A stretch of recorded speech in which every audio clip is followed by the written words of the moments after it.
C34 ketahuan. Ceklek. Pintu ruangan itu terbuka. Azizah menyeka kembali air matanya. Seseorang datang ke ruangan Azizah. Azizah. Tante. Keduanya terkejut, dan dengan langkah besar Mela melangkah ke arah ranjang Azizah. Melihat wanita yang sebelumnya ia temui bersama dengan Aldo, hari ini malah berbaring di ranjang rumah sakit. Apa yang terjadi? Kenapa kamu di sini? Mela, yang memegang tangan lembut nan lemah itu, matanya yang sayu menatap rapuh ke arah Mela, air mata tak henti-hentinya keluar dari netra bening itu. Azizah, lirih Mela lagi, wanita ini langsung merangkul Azizah ke dalam pelukannya. Ia tahu pasti ada sesuatu yang tak beres dari tadi pagi, Mela sudah curiga 2 hari yang lalu dengan Dokter Anwar. Kenapa kamu melakukan ini Azizah? Kamu tahu, betapa gelisahnya Satria saat mengetahui jika yang donor ginjal untuk mamanya adalah Bella, karena Satria tidak ingin berhubungan dengan wanita itu lagi. Bella. Kenapa Bella tante? Iya, Bella dan Dokter Anwar sudah memanipulasi semuanya. Bahkan Astuti saat ini sudah tahu, jika yang donor ginjal untuknya adalah Bella calon menantu dia. Ungkap Mela, yang menatap penuh iba kepada wanita itu, wanita yang begitu baik, namun, semenjak masuk ke dalam keluarga itu, hidup Azizah selalu dipenuhi dengan kesengsaraan. Tante, jangan katakan apapun kepada Mas Satria, aku tidak ingin Mas Satria merasa bersalah, aku tidak suamiku membenci mamanya, aku hanya ingin Mama Astuti hidupnya normal dan baik saja. Aku tidak ingin dia hidup dalam keadaan tekanan, karena hanya memiliki 1 ginjal. Ujar Azizah. Bagaimana denganmu? Apa kamu bisa melakukan itu? Bukankah kamu sendiri sedang program hamil? Bagaimana ke depannya? Apa kamu bisa melewati itu semua? Apa Satria akan terus berada di dekatmu? Berbagai macam pertanyaan keluar dari mulut Mela, wanita lain yang menganggap Azizah sebagai wanita yang baik. Tante, jangan katakan itu, aku yakin aku bisa melewati ini, kalaupun tidak selamanya Mas Satria berada di sisiku, aku yakin garis takdir yang diberikan Allah selalu lebih indah dari keinginanku. Azizah memegang tangan Mela, wanita ini dapat merasakan dinginnya tangan Azizah, sehingga ia sendiri tidak dapat menahan air mata yang menetes ke atas tangan mereka. Kenapa Tante menangis? Serahkan semua pada Allah. Allah tidak pernah mengabaikan doa-doa dari hambanya. Sayang, kenapa begitu mulia hatimu? Aku bangga banget sama kamu. Aku berharap Aldo ataupun Bara bisa menemui wanita sebaik kamu. Kamu adalah bidadari surga Satria, Azizah. Tante tolong janji satu hal kepadaku. Pinta Azizah, Mela dapat menebak apa yang diinginkan Azizah. Jangan lakukan itu, Tante tidak bisa melakukan itu. Satria ataupun Astuti berhak tahu, menantu yang ia benci dan dihina terus dimaki, hari ini telah memberi 1 kali kesempatan untuk hidup normal kepadanya. Tante, Azizah mohon, jangan lakukan itu, sampai Azizah sembuh. Azizah sendiri yang akan kasih tahu Mas Satria kalau nanti Azizah sudah sembuh, percaya sama Azizah. Mela menatap dalam netra Azizah. Sebenarnya ia punya rasa iba yang luar biasa untuk Azizah, tapi mau gimana lagi, Azizah sendiri tidak ingin semua orang tahu. Tep, tep, tep. Seseorang datang, Azizah aku harus bersembunyi. Ujar Mela, karena ia tidak ingin seseorang mengetahui keberadaan Mela, maka, rencana Mela akan gagal. Ceklek, Azizah, bagaimana kabarmu? Tanya Dokter Anwar yang datang untuk memeriksa Azizah, dan membawa beberapa obat suntikan kepada Azizah. Saya baik dok, Azizah menyembunyikan ponselnya, lalu Dokter Anwar segera memeriksa Azizah. Mela yang melihat itu pun segera mengambil video, untuk barang bukti, atas perbuatan yang dilakukan Anwar. Ponsel milik Mela bergetar, Dokter Anwar terkesiap. Ada orang lain di dalam ruangan ini. Batin Dokter Anwar, Azizah menyadari itu. Maaf dok, ponsel saya bergetar. Sepertinya suami saya menelpon, ujar Azizah. Dokter Anwar tersenyum lega. Saya tinggal dulu, sebentar lagi, Akan ada suster yang datang kemari dan membawa makan malam untuk kamu. Azizah, aku akan menyuntik lagi besok pagi dan siang, agar kesehatanmu segera membaik. Terima kasih dok. Dokter Anwar hanya mengangguk, lalu pergi meninggalkan ruangan Azizah. Melihat Anwar sudah pergi, Mela keluar dari tempat persembunyian. Setelah berpamitan dengan Azizah, dia pun keluar dari ruangan itu. Di luar ruangan Mela melihat suster yang berjalan ke arah ruangan Azizah. Mela langsung bersembunyi ke ruangan mayat, yang kebetulan belum dikunci. Ceklek, kita makan dulu ya, ucap suster itu dengan ramah. Azizah mengangguknya. Semoga Tante Mela tidak ketahuan oleh mereka, batin Azizah yang khawatir dengan keadaan Tante Mela. Azizah yang dibantu oleh suster itu pun segera menikmati makan malamnya. Mela segera keluar dan turun dari lantai 2 rumah sakit Purna.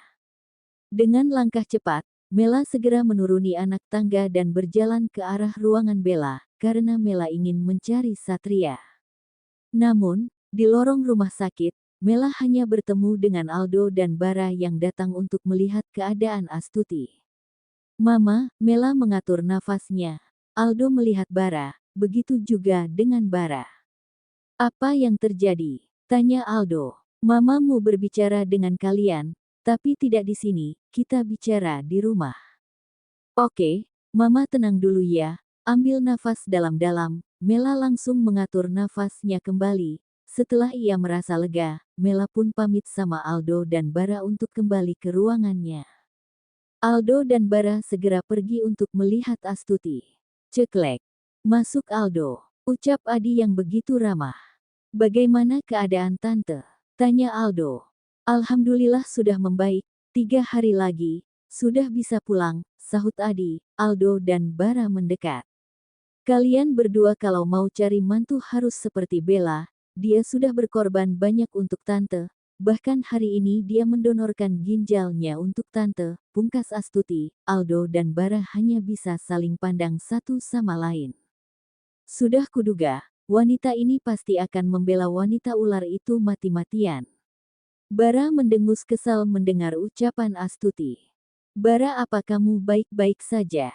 Tanya Astuti. Aku baik-baik saja, tapi tidak setelah mendengar ucapan Tante, cibir Bara. Aldo segera menyenggol Bara, dan terlihat Bara mengerucutkan bibirnya itu. Tante, di mana Satria? Tanya Aldo. Satria, sepertinya ada di dalam ruangan Bella. Kalau begitu, kami akan melihatnya Tante. Ada yang ingin ku bicarakan dengan Satria, ujar Bara. Astuti mengangguk. Kedua saudara itu segera keluar dari ruangan Astuti. Tiba di luar ruangan, Aldo memarahi Bara yang tidak bisa menjaga sikapnya di depan Mama Satria. Kedua saudara itu segera keluar dari ruangan Astuti. Tiba di luar ruangan, Aldo memarahi Bara yang tidak bisa menjaga sikapnya di depan Mama Satria. Do, kamu sendiri lihat, wanita tua itu tidak bisa menghargai orang lain. Kenapa coba harus membahas wanita yang mau kita nikahi? Macam dia sudah benar saja, dia dan Bella sama busuk. Ketus Bara.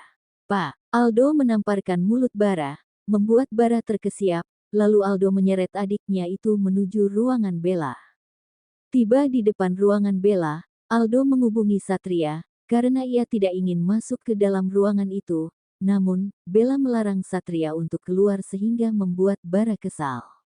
Brak, Bara mendorong pintu kamar Bella. Satria dan Bella menoleh ke arah pintu. Aku perlu bicara denganmu. Ketus Bara, menatap tajam ke arah Satria. Sepertinya aku harus keluar. Satria segera menghampiri sahabatnya itu. Cek, Bella berdecak kesal. Bara mengejek Bella dengan senyuman penuh kemenangan. Bella dan Sandrina. Begitu tiba di luar kamar, Aldo segera menyeret Satria agar sedikit berjauhan dari ruangan Bella. Kamu apa-apa sih, Sat? Kenapa malah tunduk pada wanita itu sih? Tanya Aldo yang kesal. Satria hanya diam saja. Katakan sesuatu, Sat. Kenapa kau memihak perempuan itu? Sambung Bara. Kalian ingin tahu? Satria berbalik bertanya. Aldo dan Bara mengangguk. Tentu saja aku harus berada di samping wanita itu, untuk mengetahui apa permainan dia selanjutnya, lanjut Satria. membuat Aldo dan Bara terkejut jika sebenarnya Satria sendiri tidak percaya dengan Bella. Kalau kamu enggak percaya dengan wanita itu, kenapa kamu mesti merawatnya? Aldo masih ingin tahu alasan lainnya dari Satria. Tentu saja aku ingin sejauh mana dia masih berbohong dan bermain-main denganku. Semangat bro, kamu selalu mempercayai dengan apa yang akan kamu lakukan. Kami tidak akan meninggalkanmu dalam keadaan apapun. Ungkap Aldo, menepuk pelan bahu Satria. Terima kasih. Aldo dan Bara mengangguk secara bersamaan. Asteris asteris asteris. Keesokan paginya, Satria tidak mendapati Bella di dalam ruangannya, padahal Satria hanya pergi untuk melihat keadaan Astuti, tapi begitu berbalik, Satria tidak mendapatkan adanya Bella di atas ranjang. Kemana wanita ular itu, gumam Satria. Lalu di saat ia ingin berbalik ia mendengar suara air di kamar mandi, Bella sedang mandi. Bukankah, harusnya dia tidak mandi, benar dugaanku. Gumam Satria lalu pergi meninggalkan ruangan Bella, tadi niatnya mau mencari Mela, namun, Mela belum datang. Satria langsung pergi meninggalkan rumah sakit Purna, menuju kantornya. Tiba di kantor, seperti biasa Anita sudah menunggunya untuk hal penting. Apa yang terjadi? Tanya Satria. Anita segera mengeluarkan iPad dan menunjukkan layar iPad kepada Satria. Tuan Alex, meminta Anda untuk mengunjunginya. Pungkas Anita. Hari ini, tanya Satria lagi. Benar, penerbangannya jam 3 siang. Anda harus menghadiri rapat ini. Jika tidak kerjasama Anda akan gagal, ungkap Anita. Anita, aku akan berangkat siang ini. Aku ingin beristirahat di ruanganku 2 jam. Jangan biarkan ada yang mengganggu aku ingin tidur sebentar. Baik Pak. Satria langsung pergi menuju ruangannya di lantai atas, sementara Anita mengurus kepergian Satria ke NY. Kediaman Andara. Keluarga Andara sedang menikmati sarapan pagi seperti biasa. Mah, aku duluan. Karena hari ini Papa harus berkunjung ke proyek baru. Iya Mas, setelah berpamitan dengan istri dan kedua anaknya, Andara pun pergi meninggalkan ruangan makan. Mah, bukankah semalam Mama mau berbicara sesuatu dengan kami? Tanya Aldo. Benar, tapi janji kalian tidak terkejut, atau mengatakan ini pada siapapun. Mama percaya anak Mama makanya mau berbagi info ini kepada kalian. Iya Ma, kita janji tidak akan mengatakan hal penting yang menurut Mama itu kepada orang lain, jadi, apa yang ingin Mama katakan pada kami berdua?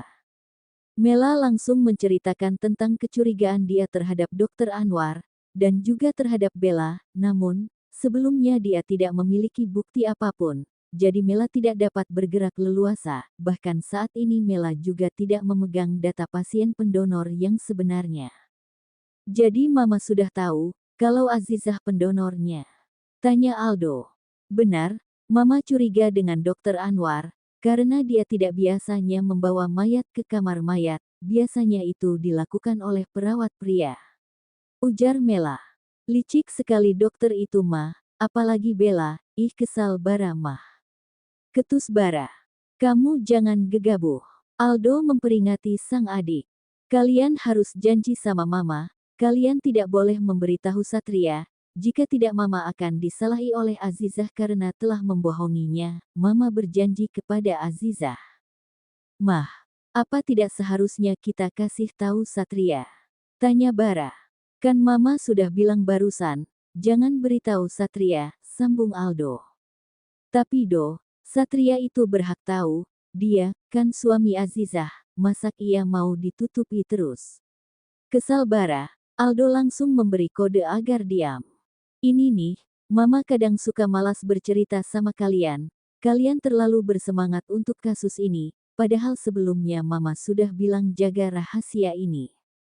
Iya ya, kita enggak akan bilang ke Satria, janji Bara kepada Mela. Setelah itu mereka segera melanjutkan sarapan yang tertunda. Di dalam mobil, Aldo dan Bara yang hendak pergi kerja. Jadi, apa rencana lo? Tanya Bara, karena Bara tahu, Aldo pasti sudah punya rencana lain. Satria berhak tahu, Aku akan menemuinya nanti dan memberitahu dia tentang hal ini. Enak saja, Bella yang disayang-sayang, sementara ada orang lain yang begitu menderita. Ungkap Aldo dengan kesal. Aku setuju denganmu, jangan sampai Mama tahu. Jika Mama tahu, kita berdua akan dicoret dari kakak. Timpal Bara, yang menahan tawa. Perintah adalah larangan, sambung Aldo, lalu menyalakan mesin mobilnya. Tiba di kantor, Aldo segera berjalan ke arah ruangannya, namun, langkahnya dihentikan oleh suara seseorang. Pak Aldo. Pria itu segera menoleh, mencari sumber suara. Pak Aldo. Panggilnya lagi. Putri. Gumam Aldo yang melihat wanita itu sedang berada tak jauh darinya, tapi di tengah-tengah karyawan lain. Putri langsung berjalan ke arah Aldo dan menghampiri pria itu di depan ruangannya. Apa aku mengganggu waktu Pak Aldo? Tanya Putri, begitu tiba di depan Aldo. Tidak, tapi sedang apa kamu di sini? Apa untuk menemui Papa? Tanya Aldo. Tidak, justru aku datang untuk menemui Pak Aldo, Putri tersenyum manis.